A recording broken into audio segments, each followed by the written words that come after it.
अपना परिचय बता दें। मेरा नाम अजय गौतम है और मैं जो परम धर्म संसद 1008 जो हुई है उसमें दिल्ली प्रदेश से संयोजक हूँ।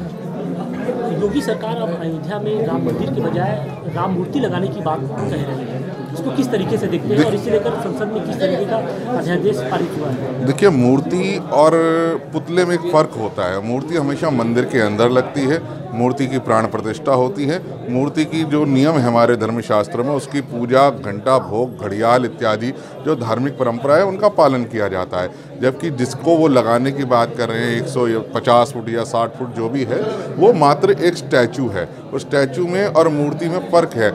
सरदार वल्लभ भाई पटेल की आप स्टैचू लगा सकते हैं लेकिन मूर्ति बनाकर उनकी पूजा नहीं की जा सकती, क्योंकि देखिए इसमें बेसिक फ़र्क ये समझना पड़ेगा। जो आरएसएस है उसके सर संचालक कहते हैं मोहन भागवत कि राम हमारे आदर्श पुरुष थे, वीएचपी कहती है मर्यादा पुरुषोत्तम थे, लेकिन परम धर्म संसद का ये मत है कि वो भगवान श्री राम जो हैं वो हमारे 100 करोड़ से अधिक सनातन हिंदुओं के आराध्य हैं, हमारे भगवान हैं, हमारे पूज्य हैं। इसलिए उनका सिर्फ मंदिर बन सकता है, विग्रह बन सकता है, शास्त्र अनुसार बन सकता है। पुतले मूर्तियां आप किसी की भी बन सकते हैं। मायावती ने अपनी सैकड़ों मूर्तियां बनवा के उत्तर प्रदेश में लगवा दी, तो क्या उसको मंदिर की संज्ञा दी जा सकती है? तो मूर्ति लगने में आप क्या मायावती की या हाथी की तुलना भगवान राम से करेंगे? ये उनका अपमान है।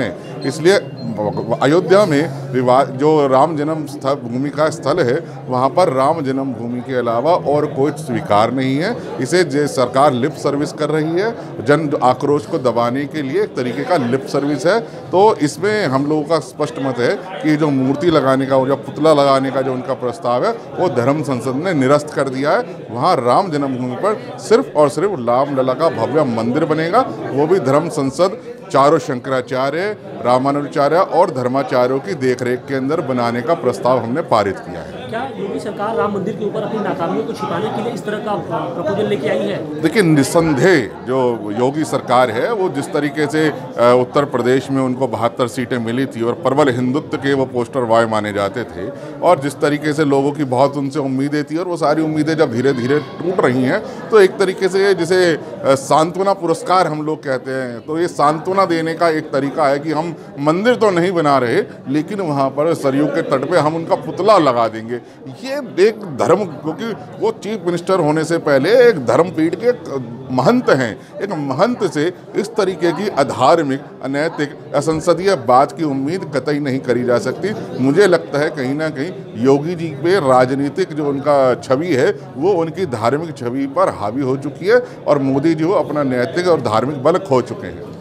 भगवान को भी जातियों के खाके में खींचने की कोशिश की जा रही है। सीएम योगी आदित्यनाथ ने भगवान हनुमान को दलित कह दिया है, दलित मतलब दलित बताया है। जी। इसको मतलब क्या शास्त्रों में इस तरह की चीज़ें हैं या फिर आप इसको किस तरीके से देखते हैं? आप देखिए, क्यों जरूरत पड़ी कि इस तरह की भगवान की जातियाँ बनानी पड़ रही है? देखिए, हनुमान जी के बारे में जैसे ये कहा जाता है कि जनमानस के सबसे प्रिय अगर कोई लोक देवता हैं तो वो हनुमान जी हैं। उन्हें हम देवता की श्रेणी में, ईश्वर की श्रेणी में रखते हैं। कोई व्यक्ति हिंदुस्तान में ऐसा नहीं होगा जो हनुमान चालीसा जिसे कंठस्थ ना हो, जो पढ़ता ना हो, जो हनुमान चालीसा के बारे में जिसको ज्ञान ना हो। हनुमान चालीसा एक ऐसा सूत्र है जो सब सनातनियों को एक साथ जोड़ती है।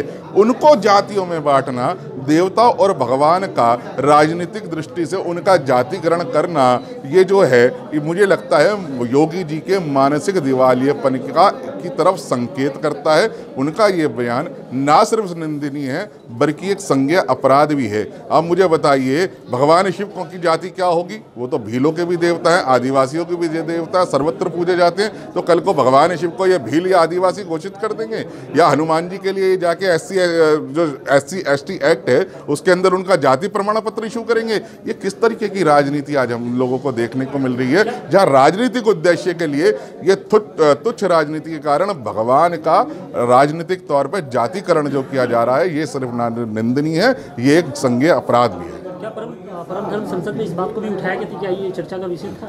नहीं, देखिए, ये पर कल जब प्रस्ताव पास हो चुका था उसके बाद में ही आई लेकिन शंकराचार्य स्वरूपानंद सरस्वती जी ने इसके बारे में निश्चित तौर पर अपना मत रखा है और योगी जी के इस बयान की कठोर शब्दों में निंदा करी है। और हम योगी जी को लिखेंगे, अगर आपको इलाज की ज़रूरत है तो आप पहले थोड़े समय का आराम करिए, हो सकता है आपको मानसिक इलाज की ज़रूरत हो, वो उसको आप कराइए, लेकिन हमारे भगवानों को, हमारे देवताओं को, हमारे आराध्य देवताओं को, उनको जातियों में बांटने का, उनके लिए जातिगत प्रमाण पत्र इशू करने का काम आप कतई ना करें। धन्यवाद।